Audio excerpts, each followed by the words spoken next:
Ξεπλένω τις φακές με καθαρό νερό. Τις τραγγίζω να στεγνώσουν και τις βάζω σε ένα μπολ.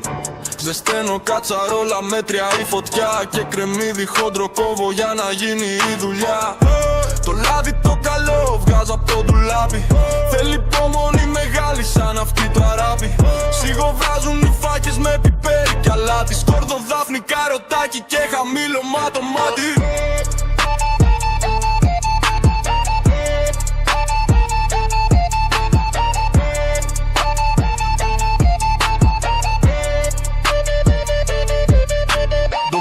Κόγκασε και ένα κύβο για τη γεύση. Το νερό να τα σκεπάσει και το υλικό να δέσει.